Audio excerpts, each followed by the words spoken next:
Il tempio a Pozzo Ispiroisi fu scoperto in modo occasionale in seguito alla costruzione di una stalla poco più a monte del Pozzo Sacro e fu oggetto di scavo a partire dal 1982.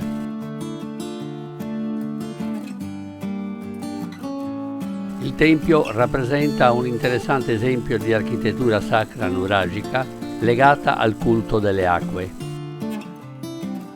L'opera è tutta costruita in pietra locale, cioè scisto, ed evidenzia due tipi ben distinti di muratura.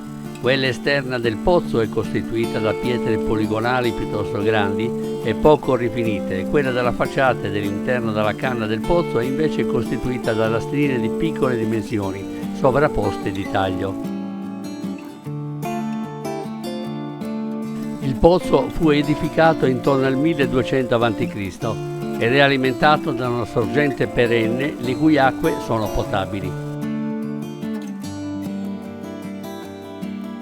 8 architravi formano una sorta di scala rovesciata che fa da tetto alla scala, larga non più di 1 metro.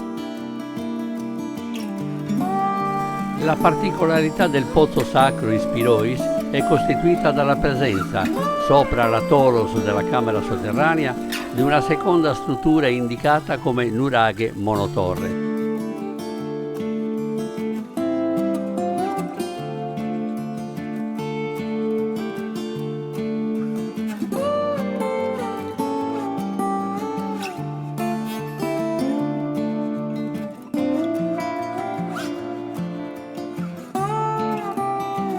Dall'ingresso trapezoidale architravato si accede alla scalinata composta da 12 gradini, attraverso la quale si scende nella camera del pozzo, chiusa sulla sommità da una toros alta 5 metri.